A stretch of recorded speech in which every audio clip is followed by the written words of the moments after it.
अगर आप भी महंगे केमिकल वाले स्प्रे, इंजेक्शन और मेडिसिन यूज़ करके थक गए हैं और फिर भी इस मखलूक से छुटकारा नहीं पाया, तो उसके लिए आप मेरी ये वाली वीडियो देखें जिसके 100% रिजल्ट हैं और साथ में कुछ ऐसी एहतियात करनी है जिसकी वजह से ये दोबारा नहीं पैदा होंगे। जैसे कि आपने गीले बर्तन जो है वो कैबिनेट्स में नहीं डालने हैं, सूख के उसको ड्राई करके ऐड कर रखना है।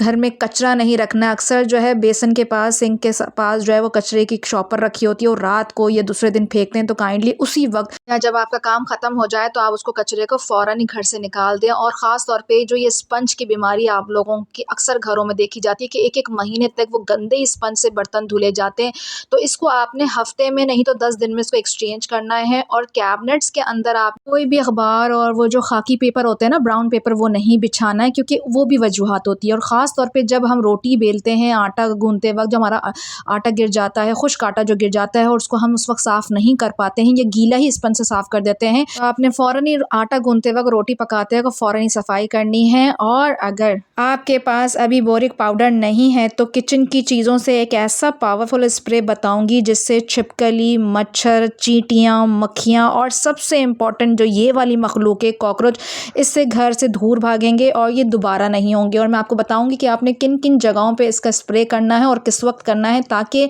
इसकी जो पूरी कॉलोनी है वो जड़ से ख़त्म हो जाएगी। चलें चलते हैं इस स्प्रे को बनाने के लिए कि हमें क्या क्या चीज़ें चाहिए, और वो सारी चीज़ें आपकी किचन में मौजूद है। सबसे पहले हमने यहाँ पे पानी जो है लेना है और हमने कम से कम यहाँ पे 2 कप मैंने पानी लिया है क्योंकि मेरा ऑलरेडी स्प्रे बना हुआ है, सिर्फ मैं वीडियो के चक्कर में आपको बना के दिखा रही हूँ। जैसे ही थोड़ा सा पानी गर्म होना स्टार्ट होगा, आपने इसके अंदर 1 चम्मच भर के जो है वो लौंगों का ऐड कर देना है। लौंगों की जो एक स्मेल होती है, खुशबू होती है ना, कॉकरोचेस को, मच्छर को, मक्खियों को खुशबू पसंद नहीं होती। और आप यकीन करें इसकी इतनी स्ट्रॉन्ग फ्लेवर होता है, इसकी स्ट्रॉन्ग खुशबू होती है कि जिससे वो घर से दूर भागते हैं। आपने यहाँ पे इसको बॉयल आने देना है। जब आपको लगे कि एक बॉयल आ चुका है तो आपने आधा सा 1 टेबल स्पून भर के जो है आपने इसके अंदर जो है बेकिंग सोडा डालना है। जैसे ही बेकिंग सोडा डालेंगे और इसके अंदर देखिएगा कि एक रिएक्शन तैयार होगा, यही रिएक्शन जो है वो एक्शन करने वाला है हमारी छिपकलियों के ऊपर, हमारी चूटियों के ऊपर, कॉकरोचेस के ऊपर। बेकिंग सोडा के बाद हम इसके अंदर ऐड करेंगे 1 से 1.5 टेबल स्पून हम इसके अंदर सिरका ऐड कर रहे हैं क्योंकि 2 कप लिया है। सिरका के ऐड करने के बाद ये वाला पत्ता है ना, तेज़पात का पत्ता है जो हमारे गरम मसालों में होता है,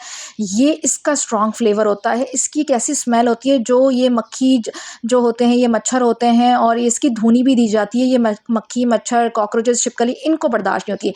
तो आपने स्प्रे बॉटल में डालना है तो इसलिए आपने इसके टुकड़े करके डालना है। चाहें तो और छोटे टुकड़े कर लीजिएगा, पर मेरी बॉटल का जो उसका ओपन का जो सुराख था वो थोड़ा बड़ा था, इसलिए मैंने ऐसे कर लिया। और आपने इसको ऐसा जोश देना है कि जैसे हम चाय उबालते हैं ना, बस आपने 1 से 1.5 मिनट तक इसको जोश देने के बाद आप इसको जो है चूल्हा बंद कर देंगे और चूल्हा बंद करके आपने इस स्प्रे को ठंडा कर देना है। देखिए यहाँ पे जस्ट थोड़ा सा 1 से 1.5 मिनट गुजर चुका था और अच्छा खासा जोश आ चुका था। अब मैं इसको चूल्हा बंद कर दूंगी और यहीं पे हम इसको ठंडा करने के बाद हम इसको जो है एज इट इज़, आपने कोई इसको जो है छानना छनाना नहीं है, आपने एज इट इज़ उठा के जो है आपने इसको स्प्रे बॉटल में डाल देना है। अब आपने स्प्रे बॉटल में डालने के बाद कहाँ करेंगे, आप जो है सिंक में इसको स्प्रे करेंगे रात के वक्त। आप स्लैब साफ़ कर सकते हैं इसकी किचन की, जब बिल्कुल आप किचन जब खाना पक चुके और किचन साफ़ कर रहे हो रात के वक्त, आपने इसको स्लैब पे स्प्रे करके 10 मिनट बाद और आपने पूरा वाइप आउट कर देना है। आपने रात के वक्त दरवाज़ों पे करना है, अपने बाथरूम के दरवाज़ों पे करना है, किचन के दरवाज़ों पे करना है, इवन आप जो घर के जो मेन डोर होता है उधर भी कर सकते हैं। बिल्कुल रात के वक्त सोते वक्त आपने जो किचन का जो सिंक होता है उसके अंदर आपने स्प्रे करना है इसके अंदर, या आप स्प्रे खोल के भी इसका पानी इसके अंदर डाल सकते हैं। बाथरूम की मोरियों के अंदर आपने इसको ऐड करना है और आप देखिएगा आप इसको 1 हफ्ता इस्तेमाल करेंगे और आपको रिजल्ट मिलना शुरू हो जाएगा। आई होप आपको मेरी वीडियो पसंद आई होगी। मिलती हूँ नेक्स्ट वीडियो में, जब तक अपना ख्याल रखें। अल्लाह हाफिज़।